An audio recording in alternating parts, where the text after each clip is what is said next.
વડીલો બધા જ મને પ્રેમ કરે છે અને મારું ખૂબ જ ધ્યાન રાખે છે. તમે વહેલા ઉઠીને નાહવાનું, સંડાસ, દાંતણ પછી કરો છો. પહેલા મારી બેટરી ફૂલ કરો છો અને ઉપર તમારો બધો જ સમય બગાડું છું. તમને ક્યારેય નવરા પડવા દેતો નથી. એથી આજે અમારો પૂરો પરિવાર તમને મળવા આવ્યો છે. હું છું ફેસબુક, સોશિયલ મીડિયા શરૂઆત મારાથી થાય. મારા દ્વારા તમારા હજારો મિત્રો બને. લોકો તમારા ફોટા, વિડીયોને લાઈક કરે ને કોમેન્ટ કરે. બસ તમારી આંગળી મોબાઈલ પર ફેરવતા રહો ને મસ્ત રહો. મને તમે જાણો છો, હું બધાને વિડીયો, ફોટા, વાતો કરવાના, વિડીયો કોલ કરવામાં, સ્ટેટસ મૂકી બધાને બતાવવામાં ખૂબ જ મદદ કરું છું. બોલો હું કોણ?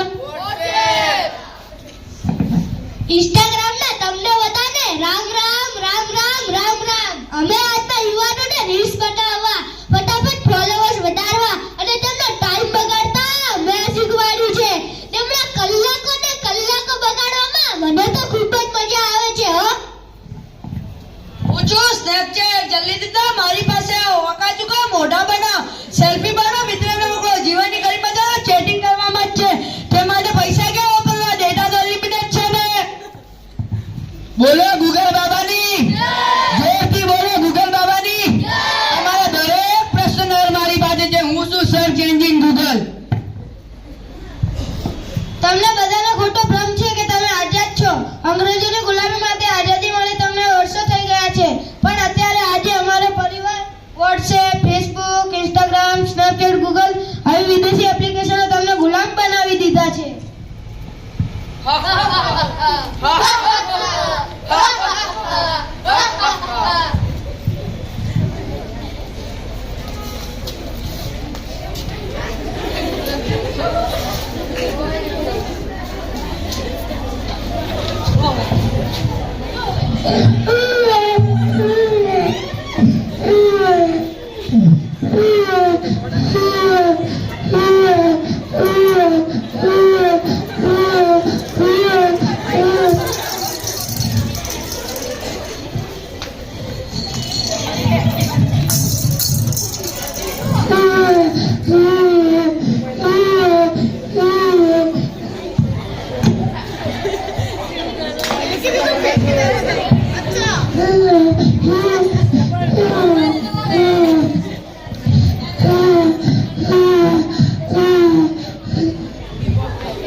એને મોબાઈલ આપ, એ ચૂપ થઈ જશે.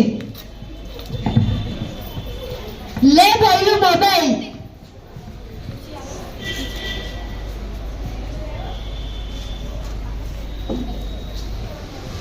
અલા ભાઈનું તું તો મોબાઈલ જોતો જોતો ઊંઘી ગયો.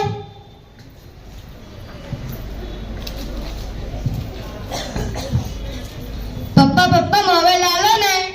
ના આલો ને. ના આલો ને. મારે કામ છે. જા તારી દીદી પાસેથી માંગ.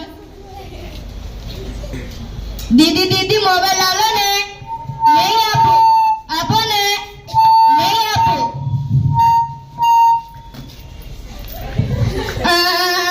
આપો ને મોબાઈલ આપો ને. એને મોબાઈલ આપ, એ ચૂપ થઈ જશે. લે મોબાઈલ.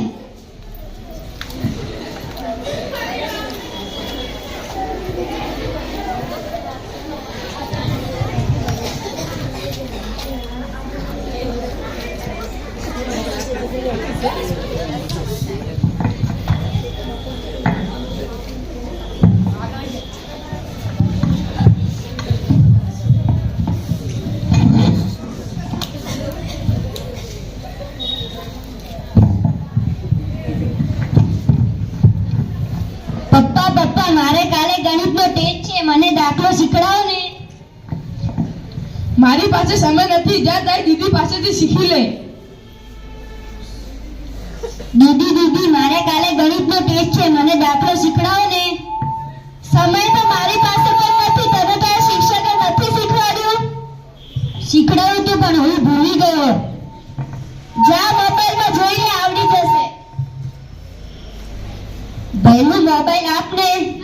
આપને.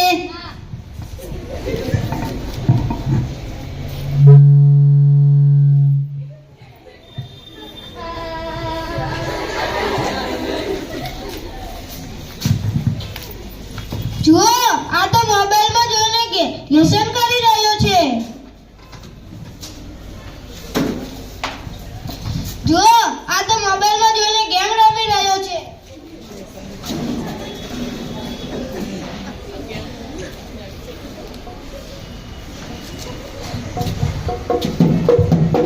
જુઓ, ફેસબુકમાંથી વિડીયો જોઈને નાચવા માંડ્યો.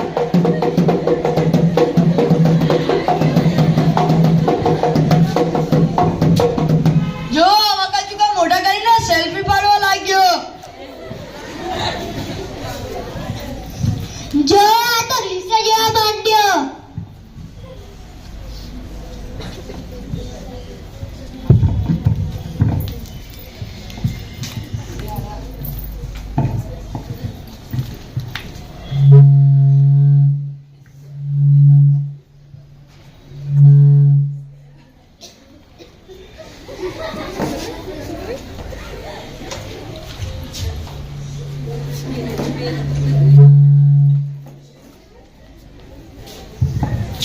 મહાભારતમાં અભિમન્યુ કૌરવો યોદ્ધા વચ્ચે ફસાઈ જાય છે તેમ અમે આ છોકરાને ફસાવી દીધો છે. આ અમારો શિકાર બની ગયો છે.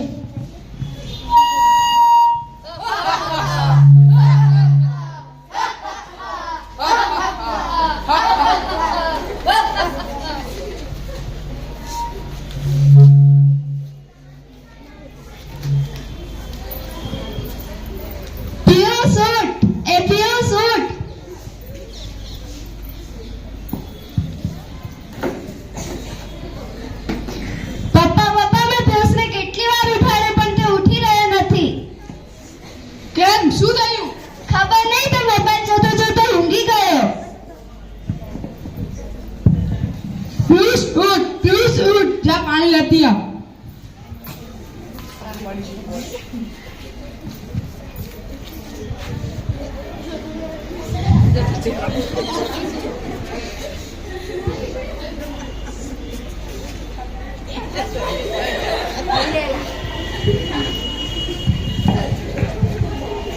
શું થયું? મારે આંખો દુખે છે અને માથું દુખે છે. પપ્પા, તમે જલ્દીથી ડોક્ટર સાહેબને બોલાવી આવો.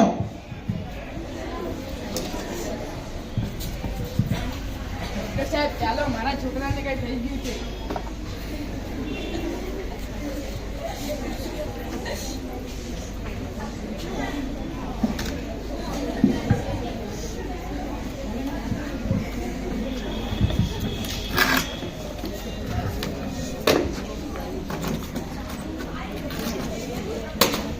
બેટા, ઊભો થા તો.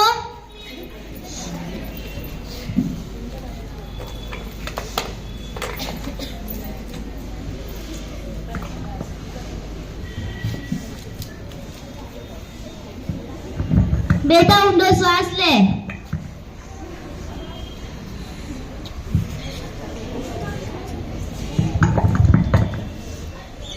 બેટા, મોઢું ખોલ. તમારો છોકરો કેટલો સમય મોબાઈલ જુએ છે?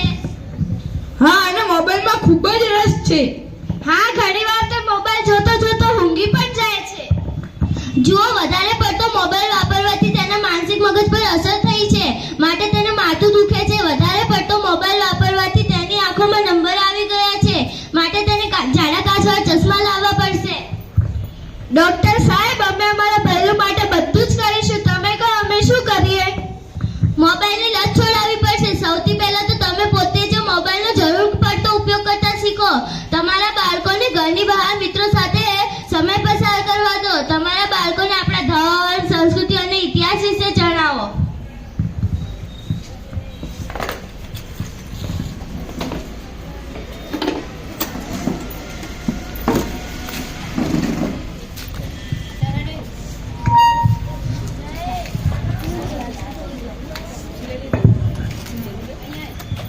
અને આ છોકરાએ તો પુસ્તકોને પોતાના મિત્ર બનાવી દીધા છે.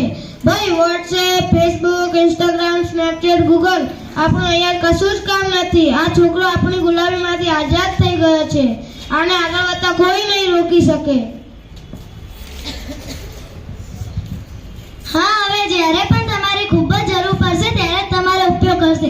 એ પણ પોતાનું જ્ઞાન વધારવા માટે, ટાઈમપાસ કરવા નહીં. ભાગો અહીંથી. જોયું ને બાળકો, વધારે પડતો મોબાઈલ જોવાથી આપણી આંખોને કેટલું નુકસાન થાય છે, આપણો કેટલો સમય બગડે બગડે છે. તમે મારી સાથે દોસ્તી કરશો તો તમારા દુશ્મનો હારી જશે. તમે આઝાદ બનીને જિંદગીમાં ખૂબ સફળ થઈ શકશો. સારા નાગરિક બનીને ભારતને વિકસિત દેશ બનાવવાના સપનાને સાકાર કરી શકશો. ભારત